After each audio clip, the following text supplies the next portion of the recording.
کہ خون آنکھوں کے چراغوں میں سجا لو، خون آنکھوں کے چراغوں میں سجا لو، ورنہ تیرگی شہر سے رخصت نہیں ہونے والی، ورنہ تیرگی رخصت نہیں ہونے والی۔ اب کے جو فیصلہ ہوگا وہ یہیں پر ہوگا، ہم سے اب دوسری ہجرت نہیں ہونے والی۔ بالکل بھائی، بہت اچھے۔ کہ صرف خنجر ہی نہیں آنکھوں میں پانی چاہیے، صرف خنجر ہی نہیں آنکھوں میں پانی چاہیے، اے خدا دشمن بھی مجھ کو خاندانی چاہیے۔ میں نے اپنی خشک آنکھوں سے لہو چھلکا دیا، میں نے اپنی خشک آنکھوں سے لہو چھلکا دیا، ایک سمندر کہہ رہا تھا کہ مجھ کو پانی چاہیے۔ اور آخری مصرع سماعت کیجیے گا کہ صرف قبروں کی زمینیں دے کے مت پہلائیے، صرف قبروں کی زمینیں دے کے مت پہلائیے، راجدھانی دی تھی ہم نے، راجدھانی چاہیے۔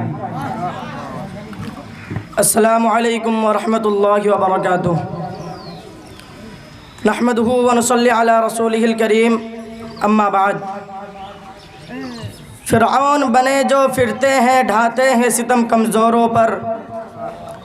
فرعون بنے جو پھرتے ہیں ڈھاتے ہیں ستم کمزوروں پر، ان سرکش جابر لوگوں کو قدموں پہ جھکا کر دم لیں گے۔ محترم حضرات، آج کے اس تاریخی یوم جمہوریہ کے موقع پر اب حضرات نے جس عنوان پر مجھے تقریر کرنے کی ہدایت کی ہے، حق بات تو یہ ہے کہ میں اس کا اہل نہیں ہوں، اور نہ میرا یہ طاقت ہے، اور نہ میرا مطالعہ اتنا وسیع ہے کہ ہندوستان کی آزادی سے لے کر اب تک کی تاریخ کو بیان کروں۔ لیکن الامر فوق الادب کے تحت اپنی بساط کے مطابق کچھ روشنی ڈالنا اپنی سعادت سمجھتا ہوں۔ سامعین کرام، آج کے اس قومی یادگار کے دن میں جبکہ ہندوستان کے گوشے گوشے اور خطے خطے میں مختلف تنظیموں، اداروں، اسکولوں، کالجوں اور مدرسوں میں غیر معمولی دھوم دھام سے آزادی کا 75واں سالہ جشن منایا جا رہا ہے، غلام ہندوستان کی داستان اور آزاد ہندوستان کی داستان اور کہانی سنائی جا رہی ہے، مجاہدین آزادی کو خراج عقیدت پیش کیا جا رہا ہے۔ ایسے وقت میں ہمیں بھی جب ایک طرف اسلاف کی قربانیاں یاد آتی ہے تو ہاتھ دعائے مغفرت کے لیے خود بخود اٹھ جاتے ہیں، دوسری طرف جمہوری ہندوستان میں مسلمانوں کے دردناک واقعات اور ظلم و ستم کی رودات سامنے آتی ہے تو خون کے آنسو نکل پڑتے ہیں، اور دل سے ایسی آہ نکلتی ہے کہ اگر ہمارے اسلاف و اکابر کو اس کا تصور بھی ہوتا تو خدا کی قسم وہ لوگ کبھی اس ملک کو انگریزوں کی غلامی سے چھڑانے اور ہندوستان کو آزاد کرانے کے لیے اتنی بڑی قربانیاں نہ دیتی۔ اگر انہیں یہ معلوم ہوتا کہ اس ہندوستان میں مسلمانوں پر ایسا دن بھی آئے گا جب مسلمان آزادی کی جگہ انگریزوں کی غلامی ہی کو پسند کریں گے تو وہ کبھی شمشیر برہنہ لے کر میدان جہاد میں نہ نکلتے۔ جن مسلمانوں نے تحریک آزادی میں اپنے لہو سے مادر وطن کی پیاس بجھائی اور پھانسی کے پھندوں پر آزادی کا نعرہ بلند کیا، جن مسلم حکمرانوں نے اپنی 700 سالہ تاریخ میں ہندوستان کو دولت و ثروت سے مالا مال کر دیا تھا، اس کو سونے کا چڑیا بنا دیا تھا، جن مسلمانوں نے ہندوستان میں اتحاد و اتفاق کا چمن لگایا تھا، ہندو مسلم یکتا کا چراغ روشن کیا تھا، انہیں آج غدار کہا جا رہا ہے، دیش کا دشمن بتایا جا رہا ہے۔ انہیں کیا معلوم کہ جس ہندوستان کی آزادی کے لیے بالا کوٹ کی پہاڑی پر سید احمد شہید اور شاہ اسماعیل شہید نے جان دی ہے، انہیں کیا معلوم کہ جس ہندوستان کی آزادی کے لیے شاملی کے میدان میں علماء دیوبند توپوں کا نشانہ بنے ہیں، انہیں کیا معلوم کہ جس ہندوستان کی آزادی کے لیے شیخ الہند اور شیخ الاسلام کالا پانی گئے ہیں، انہیں کیا معلوم کہ جس ہندوستان کی آزادی کے لیے شیخ الاسلام سید حسین احمد مدنی پر شوٹ کا وارنٹ ہوا،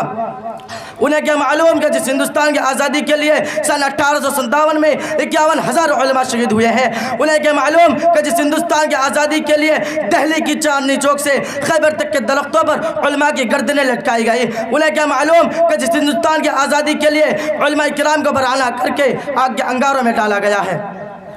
اس ہندوستان میں مسلمانوں پر ظلم و ستم کا پہاڑ توڑا جا رہا ہے، انہیں ان کے حقوق سے محروم کیا جا رہا ہے۔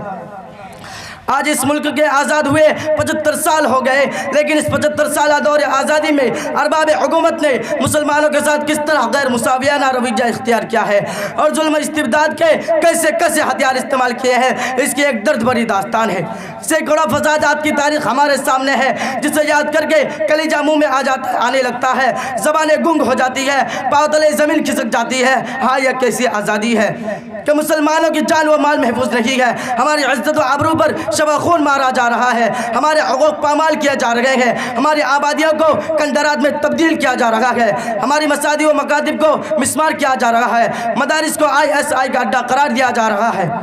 خانقاہ پر بنیاد پرستی کا الزام لگایا جا رہا ہے، شاعر اسلام کے جنازے نکالے جا رہے ہیں، قربانیوں پر پابندی لگائی جا رہی ہے، قبرستان پر غاصبانہ قبضہ کیا جا رہا ہے، لاؤڈ اسپیکر پر اذان کے خلاف مقدمہ بازی ہو رہی ہے، قرآنی دستور اور مسلم پرسنل لا میں ترمیم کی کوشش کی جا رہی ہے۔ یہ کیسی جمہوریت ہے، یہ کیسی آزادی ہے کہ مسلمانوں کی مذہبی معاملات میں مداخلت کی جا رہی ہے؟ اگر آزادی اسی کا نام ہے تو ایسی آزادی کا ہم طلبگار نہیں ہے، بلکہ ایسی آزادی کو ہم تمہارے منہ پر مارتے ہیں، ایسی آزادی کو ہم کل بھی لات مارتے تھے اور آج بھی لات مارتے ہیں اور انشاءاللہ آئندہ بھی لات مارتے رہیں گے۔ ہمیں آزادی چاہیے، مذہب اسلام کی آزادی، ہمیں آزادی چاہیے قرآن کی آزادی، ہمیں آزادی چاہیے عبادت کی آزادی، ہمیں جان و مال کی حفاظت چاہیے، ہمیں عزت و آبرو کی حفاظت چاہیے، ہمیں ہماری عبادت گاہوں کی حفاظت چاہیے، ہمیں شاعر اسلام کی حفاظت چاہیے۔ امت مسلمہ کا غجور فرزندوں، کیا یہ جمہوریت کا خون نہیں؟ کیا یہ سیکولرزم کا مذاق نہیں؟ دستور آزادی کے خلاف ورزی نہیں کہ جمہوری ملک میں کسی کا مذہبی معاملات میں مداخلت کی جائے؟ آج آزاد ہندوستان میں یہی ہو رہا ہے، ہم سے مذہبی آزادی چھینی جا رہی ہے، مسلم پرسنل لا میں ترمیم کی کوشش کی جا رہی ہے۔ ہم ایوان حکومت تک یہ آواز پہنچا دینا چاہتے ہیں اور ارباب اقتدار کو آگاہ کر دینا چاہتے ہیں کہ مسلمان سب کچھ برداشت کر سکتا ہے، لیکن مسلم پرسنل لا میں ذرہ برابر مداخلت برداشت نہیں کر سکتا۔ ہم اپنی جانوں کی بھیٹ چڑھا دیں گے، لیکن اصل خدائی قانون اور قرآنی دستور اور لازوال مسلم پرسنل لا میں ترمیم نہیں ہونے دیں گے۔ زمین پھٹ سکتی ہے، آسمان ٹوٹ سکتا ہے، سورج اپنی روشنی کھو سکتا ہے، مگر دستور قرآنی ہے، مسلم پرسنل لا بدل نہیں سکتا۔ ہے قول محمد قول خدا فرمان نہ بدلا جائے گا، ہے قول محمد قول خدا فرمان نہ بدلا جائے گا، بدلے گا زمانہ لاکھ مگر قرآن نہ بدلا جائے گا۔ وما علینا الا البلاغ۔